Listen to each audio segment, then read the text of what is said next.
Hi, this is Priyankesh. I hope you all are doing great. Welcome to the sample set solution session, which is being provided by IG Idea. So let's get started.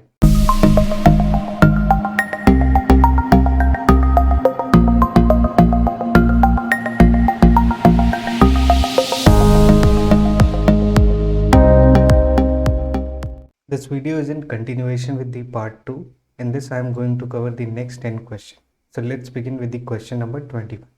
In this question, it is basically saying that if you drop a ball from a meter above a flat surface, each time ball hits the surface after falling a distance h, and it rebounds to a distance of rh, where r is a positive but less than 1. Now find out the total distance of the ball travels up and down, given that a is 6 and r is 2 by 3. So I've drawn a graph for you here in this case. So here if you look at the graph, so first time when we'll drop the ball from a height, so this will travel distance from this point to this point. So distance will be, let's say this distance is d1, so this is a. And second time this will go from this point to this point, then it will go to till this point. So d2 will come out to be ar plus ar. So this is coming out as 2ar, and d3 similarly. So d3 from this point till it will go till this point, then till this point. So this will come out to be ar square plus ar square. So this is coming out to be 2ar square. Now in similar fashion we can move on. So total distance will be d1 plus d2 plus d3 and so on. Okay, now let's add it. So this is a plus 2ar plus 2ar square and so on. Okay, so this is basically a geometrical progression with infinite terms. So this will be a, and here first term, sum of infinite terms is in a geometrical progression is a upon 1 minus r. So our first term is 2ar, and if you try to find out the common ratio, so that will be 2ar square upon 2ar, so that will be r. So this is 1 minus r, so this will come out to be, if I take a as common, so this will be 1 minus r plus 2r upon 1 minus r. So this is coming out as a in a bracket, this will be 1 plus r upon 1 minus r. Now we have value a equals to 6 into r equals to 2 by 3. So this will be 1 plus 2 by 3, 1 minus 2 by 3. When you solve it further, so here you will get in numerator you will get 5 by 3, and denominator you will get 1 by 3. So 3 and 3 gets cancelled out, you will get 5 only. So this will be 30 meter. So option 1 is the right option. Now let's move to the next question. Here it is basically asking the partial sum of first n and n plus 1 number of a Fibonacci sequence are both divisible by 11. What will be the smallest value of n for which it is true? So here you can see that the maximum value is 12. So we are going to write first 12 terms of Fibonacci sequence. So 1, 2, 3, 4, 5, 6, 7, 8, 9, 10 and 11 and 12. So first term Fibonacci sequence, first two terms are fixed, that is 1 and 1, and next term is the sum of these two terms. Okay, sum of two preceding terms. So this will come out to be 2. Next term will be 1 plus 2 is, this is 3, 2 plus 3 is 5, and then this will be 8, then this will be 13, then this will be 21, then this will be 34, then this will come out to be 55, then this will be 9, and this will be 89, and then this will come out to be 4, and then here also 144. Okay, now find out the sum. So here this will be 1. Now 1 plus 1 is 2, 2 plus 2 is 4, 3 plus 4 is 7, 5 plus 7 will come out to be 12, 12 plus 8 is 20. Now next is 20 plus 13 is 33. Okay, then 33 plus 21 will come out to be 54. Next 54 plus 34 will be 88. Now next 88 plus 55 will be 143. Here 89 plus 143 will come out to be 232. Then this will be 232 plus 144, this will coming out to be 376. Okay, so yeah, you can see that these two terms which are both divisible by 11. Okay, here, so this one is 9th term and this one is 10th term. So lowest value or smallest value of n will be, in this case, will be 9. Okay, now let's move to the next question.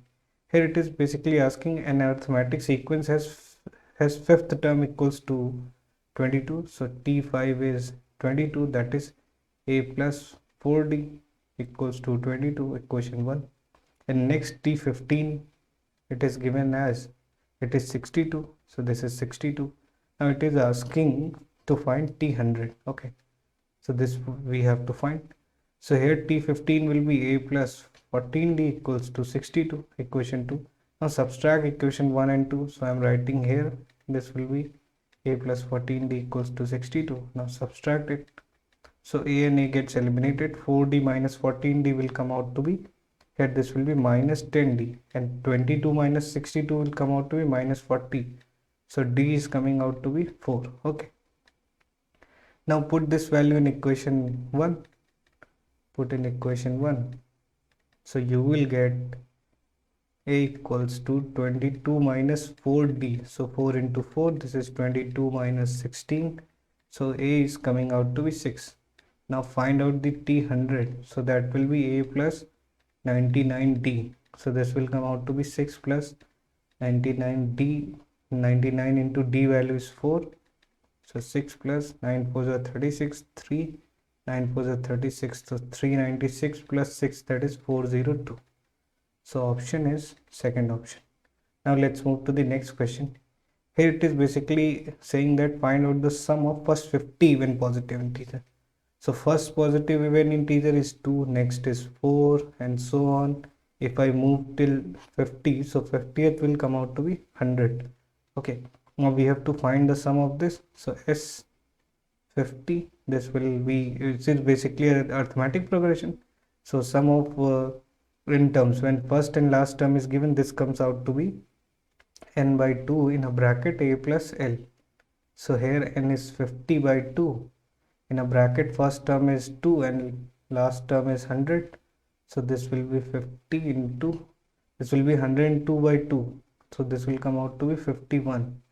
So 50 into 51, this will be 2550. Okay, so option 1 is your right option. Now let's move to the next question. In this question, it is saying that 40% of the student enrolled for maths, 70% enrolled for economics, 15% enrolled for both maths and economics. What percentage of student of class did not enroll either of the two subjects? So let's draw a diagram, Venn diagram. So let's say this portion is for math, this portion is for economics. So here in total in maths you have 40% and here you have 70%, and in this common region you have 15%. Okay, so you are left with this region. So in this region this number of students will be 40 minus 15, that will be 25%. Similarly in this case, in this region number of students will be 70 minus 15, so that will be your 55%. Okay, now there must be some student, let's say X, lying outside this sets that is related to maths and economics. So here you will get the total number of students, let's say 100%. So this region, let me highlight it. So this region is covering, this region will cover what percentage of student? So that will be 25, 15 and 55. So this will be 70 plus 25 is 95. So X will come out to be 5%. So answer is first one. Now let's move to the next question. So here we have to find the value of n. Okay, in this case. So this is 0.25. I am transferring summation sign inside this bracket. So this will be summation, I is varying from 1 to n. This will be I plus 2 into summation, I is varying from 1 to n. This will be 1. So this is equals to 21. I can write this 0.25 as 1 by 4, and this summation will come out to be n plus 1 by 2. Okay, and this summation will come out to be n, because 1 plus 1 plus 1 n times, so this will be n equals to 21. Now let's take n by 8 as common. So here you will get n plus 1, and here you will get 16. Okay, equals to 21. So I am going to write it like that, n plus 17 equals to 21 into 8 is 168. Now further we can rewrite as n square plus 17 and minus 168 equals to 0. So this is basically a quadratic equation. You can solve it by midterm splitting method. So 168 can be written as 24 into 7, and 24 minus 7 is 17. So this will be n square plus 24 and minus 7 and minus 168 equals to 0. So this will be n plus 24 and n minus 7 equals to 0. N cannot be negative, so n will come out to be 7. So option 1 is the right option. Now let's move to the next question. Here basically we have to find the sum of infinity of geometric progression. It is saying the sum of infinity of geometric progression is twice the sum of first two terms. Now find out the possible value of common ratio. So let the geometric progression be AR square, and so on. Sum of infinite term is a upon 1 minus r, which is equals to twice of first and second term. So this is a plus r. Now take a as common, so this will be a upon 1 minus r, and here you will get 2a 1 plus r.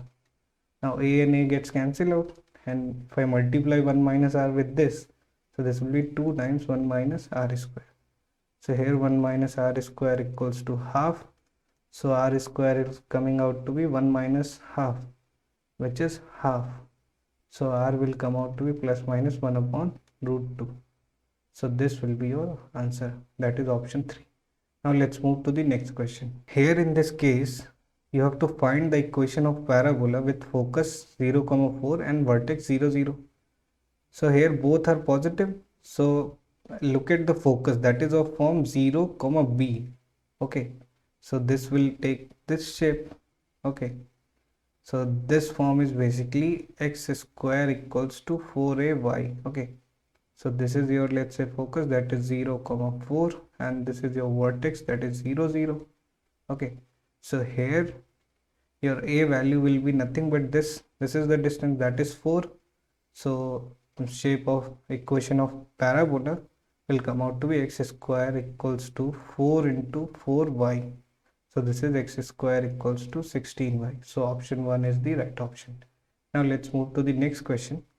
Here it says let x be a variable with binomial distribution where n equals to 25 and p equals to 0.3. Now which of the following statement is true? Basically this it is asking. So we have to check, look at the options. So we have to check mean and variance. So here n equals to 25, p equals to 0.3. Now q will come out to be 1 minus p, that is 1 minus 0.3, so which is 0.7. Okay. Now mean equals to np, so this will be 25 into 0.3, so this will comes out to be 0.75. Now variance is npq, so n into, so n value is 25 and p value is 0.3 and q value is 0.7. So this will be 25 into 0.21. So this will be 5.25. Okay. So mean is 7.5 and variance is 5.25. So option 1 is the right option. Now moving to the last question. So here it is matrix B, matrix C and matrix A. It says 2A equals to 3B minus 2C. So let's write all the matrix in this form. So this is 2A, that is x, y, z, w equals to 3b. So b value is 3 minus 2, 5 and 7 minus twice 1, 2, 6 minus 3. Now equate all the first element, that is a11, then a12, then a21, then a22. So this will be 2x equals to 3 3s are 9 minus 2. So this x will come out to be 7 by 2 which is 3.5. Now equate the second term. So this is 2y equals to 3 to the minus 6 minus 2 to the 4. So y will come out to be minus 5. Now similarly third term. So this will be 2z equals to 3 5s are 15, and here minus 2 into 6. So minus 12. So z is coming out to be 3 by 2, which is equals to 1.5. Now next term is 2w, which is equals to 7 3 is 21 minus 2 and minus 3. So this will be plus 6. So w is coming out to be 27 by 2. So which is 13.5. So matrix A is basically x, y, z, w. So this will comes out to be x is 3.5, y is minus 5, and z is 1.5, and w is 13.5. Okay, so if I go by choices, so here this has to be minus 5, otherwise there will be no option in the given options. Okay, so option 3 will be right option, because all three values are matching, only one value is misplaced. Okay, so this has to be minus 5 in order to get this option as correct one. Okay, so that's all from my side in this session. If you're preparing for IGIDR 2021 exam, you can join in our classroom program by calling on this number, or you can also enroll in our classroom program by the link which is given in the description. If you like this video, share it with your friend. Thank you for watching. Stay safe and stay healthy.